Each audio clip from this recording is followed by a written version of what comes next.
യേശുമിശിഹായെ സ്തുതിയായിരിക്കട്ടെ. ഓശാന, യേശുവിന്റെ രാജകീയ പ്രവേശനം. വിശുദ്ധ യോഹന്നാന്റെ സുവിശേഷം 12-ാം അധ്യായം 12-13 വാക്യങ്ങളിൽ നമ്മൾ ഇങ്ങനെ വായിക്കുന്നു: അടുത്ത ദിവസം തിരുനാളിന് വന്നുകൂടിയ ഒരു വലിയ ജനക്കൂട്ടം യേശു ജെറുസലേമിലേക്ക് വരുന്നത് കേട്ട് ഈന്തപ്പനയുടെ കൈകൾ എടുത്തുകൊണ്ട് അവനെ എതിരേൽക്കാൻ പുറപ്പെട്ടു. അവർ വിളിച്ചു പറഞ്ഞു: ഹോശാന, കർത്താവിന്റെ നാമത്തിൽ വരുന്നവനും ഇസ്രായേലിന്റെ രാജാവുമായവൻ വാഴ്ത്തപ്പെട്ടവൻ. ഈ തിരുവചനത്തിൽ ഈശോയുടെ രാജകീയ പ്രവേശനം നാം കാണുന്നു.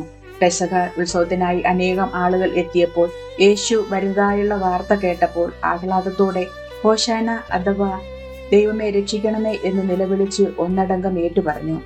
ആഹ്ലാദിച്ചു പാടിയത് ഒരു രക്ഷകനെ പ്രതീക്ഷിച്ചുള്ള ആകാംക്ഷയും ആദരവും കൊണ്ടായിരുന്നു.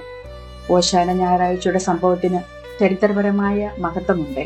ഇസ്രായേൽ ജനതയുടെ ചരിത്രത്തിൽ ഒലിവ് ശിഖരങ്ങളും ഈന്തപ്പനകളും വിജയത്തിന്റെയും സമാധാനത്തിന്റെയും ചിഹ്നമായിരുന്നു. രാജാക്കന്മാരെയും യോദ്ധാക്കളെയും അഭിവാദനം ചെയ്യാനായിരുന്നു ഇവ പ്രയോഗിക്കപ്പെട്ടിരുന്നത്.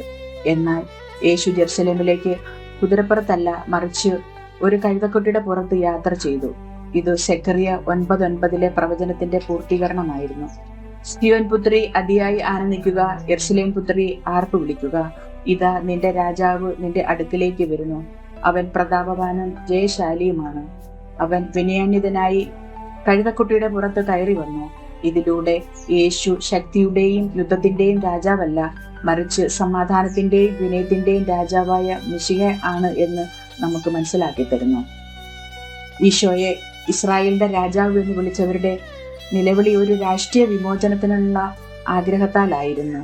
എന്നാൽ യേശുവിന്റെ രാജ്യത്വം ഒരു ആത്മീയ രാജ്യത്വമായിരുന്നു. അവൻ പാപത്തിന്റെ അടിമത്തത്തിൽ നിന്ന് നമ്മെ മോചിപ്പിക്കാൻ മനസ്സിന്റെയും ഹൃദയത്തിന്റെയും രാജാവായി നിറഞ്ഞു നിൽക്കുവാനാണ് വന്നത്. ഒടുവിൽ ആഹ്ലാദം മുഴക്കിയ ആ ജനത തന്നെ അവനെ കുരിശിൽ തറയ്ക്കുക എന്ന് പെസഹ രാത്രി വിളിച്ചു പറഞ്ഞു. ഈ സംഭവത്തെ ആഴത്തിൽ നമുക്കും ചിന്തനം ചെയ്യാം. യേശുവിൽ താൽക്കാലിക ആവശ്യങ്ങൾക്കായി മാത്രം ആശ്രയിക്കുന്നവരാണോ നമ്മൾ? അതോ നമ്മുടെ ജീവിതത്തിന്റെ സമ്പൂർണ്ണ അധിപതിയായി പാപത്തിന്റെ അടിമത്തത്തിൽ നിന്ന് വിമോചിപ്പിക്കുന്ന ആത്മീയ രക്ഷകനായി സ്വീകരിക്കാനാണോ നമ്മൾ ആഗ്രഹിക്കുന്നത്? അവൻ കൊണ്ടുവന്ന സമാധാനവും സ്നേഹവും ക്ഷമയും നമ്മുടെ ഹൃദയങ്ങളിൽ വസിക്കട്ടെ. യേശുവിനെ നമ്മുടെ ജീവിതത്തിന്റെ രാജാവായി നമുക്ക് സ്വീകരിക്കാം.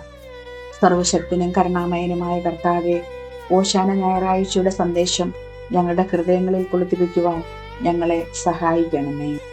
നിന്റെ സമാധാനവും നന്മയും ആഗ്രഹിക്കുന്നവരായി ഞങ്ങളെ മാറ്റണമേ.